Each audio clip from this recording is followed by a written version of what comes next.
Assalamu alaikum. Hello viewers, what's up? I hope all are good. Alhamdulillah, I am not bad. It's me, Amrin Rahman, practitioner's lawyer of Dhaka, Jos Code. হ্যাঁ viewers, যারা আমার ভিডিওটি নতুন দেখছেন আমার চ্যানেলটি subscribe করে রাখতে পারেন এবং বেল বাটনটি অন করে রাখতে পারেন। তাহলে আমি যখন কোনো নতুন ভিডিও পোস্ট করব তখন সবার আগে আপনি নোটিফিকেশান পেয়ে যাবেন। এছাড়াও আমি লাইভ স্ট্রিমিং করলে আপনি সেটা লাইভ দেখতে পারবেন। সো ভিউয়ার্স, আমি চলে যাচ্ছি আমার মূল আলোচনায়। আজকে আমার মূল আলোচনার বিষয় হচ্ছে কনফার্মেশন অফ ডেথ সেন্টেন্স, অর্থাৎ মৃত্যুদণ্ডের অনুমোদন প্রসঙ্গে। সো এই কনফার্মেশন অফ ডেথ সেন্টেন্সটি আলোচনা করা হয়েছে ফৌজদারি কার্যবিধির 374, 375, 376, 379, 381 এবং 382 ধারায়। সো আমি এই ফৌজদারি কার্যবিধির এই ধারাগুলি আজকে বিস্তারিত আপনাদের সাথে আলোচনা করব। সো এখানে বলা হয়েছে দায়রা জজ আদালত কোনো মৃত্যুদণ্ডের আদেশ প্রদান করলে ফৌজদারি কার্যবিধির 374 ধারা অনুযায়ী মামলার কার্যক্রমটি হাইকোর্ট বিভাগে দাখিল করতে হবে। তাহলে এই যে দায়রা জজ আদালত মৃত্যুদণ্ডের আদেশ দিলে হাইকোর্ট বিভাগে 374 ধারা অনুযায়ী মামলার কার্যক্রমটি দাখিল করতে হবে। মামলার কার্যক্রমটি দাখিল করলে হাইকোর্ট বিভাগ কি করতে পারবে সেই বিষয়গুলি 375 এবং 376 ধারায় আলোচনা করা হয়েছে।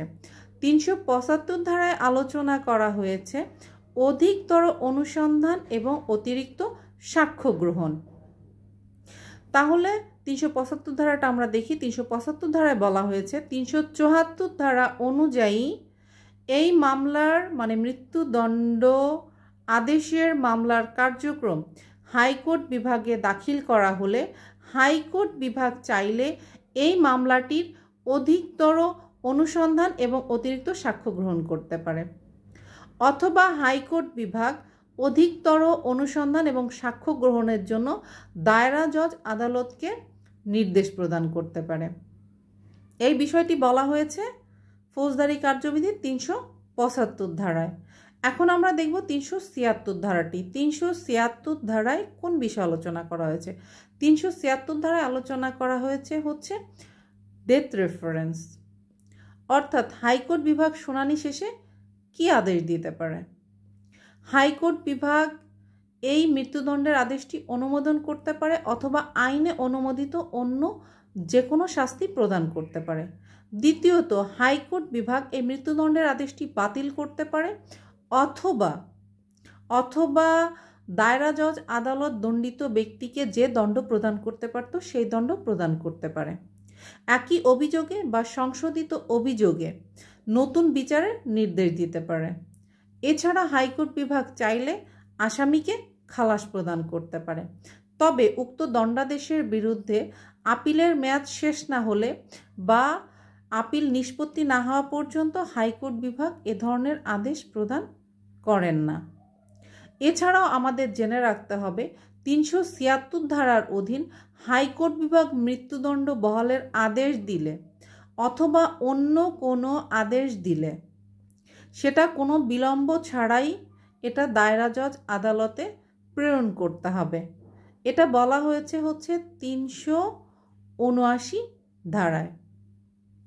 এবং তখন এই আদেশটি দায়রা জজ আদালতকে প্রদান করলে দায়রা জজ আদালত ওয়ারেন্ট ইস্যু করে বা প্রয়োজনীয় ব্যবস্থা গ্রহণ করে 381 ধারায় উক্ত আদেশটি কার্যকর করবেন।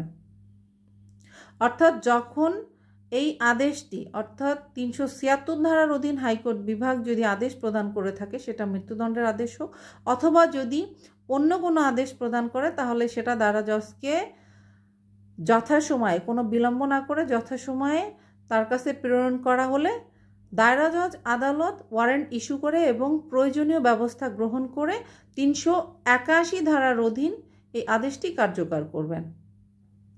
এছাড়া মৃত্যুদণ্ডে দণ্ডিত কোনো মহিলা অর্থাৎ যাকে মৃত্যুদণ্ড প্রদান করা হয়েছে তিনি যদি একজন গর্ভবতী মহিলা হন তাহলে হাইকোর্ট বিভাগ চাইলে 382 ধারার অধীন এই মৃত্যুদণ্ডের আদেশটি স্থগিত করতে পারে।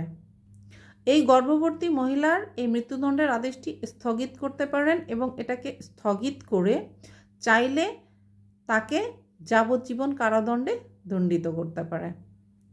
সো ভিউয়ার্স, তাহলে আজকে আপনারা কিন্তু ফৌজদারি কার্যবিধির 374, 375, 376, 379, 381 এবং 382 ধারাটাই কিন্তু বিস্তারিত বুঝতে পেরেছেন। সো ভিউয়ার্স, আশা করছি আপনারা আমার এই ভিডিওটি দ্বারা অবশ্যই উপকৃত হবেন, আইন সম্পর্কে জানতে পারবেন এবং যেটা রিকোয়েস্ট থাকবে সেটা হচ্ছে আমার ভিডিওটি সবাই শেয়ার করবেন, আমার ভিডিওতে লাইক দিবেন এবং কমেন্টস করবেন। কমেন্টস করতে পারেন, যদি নতুন কোনো আইন সম্পর্কে জানতে চান সেটাও কমেন্টস করতে পারেন, তাহলে আমি সেই বিষয়ে আপনাদের জন্য ভিডিও তৈরি করব। সো সবাই ভালো থাকবেন এবং আপনাদের সাথে আমার দেখা হবে আমার নেক্সট ভিডিও নিয়ে। সো আল্লাহ হাফেজ।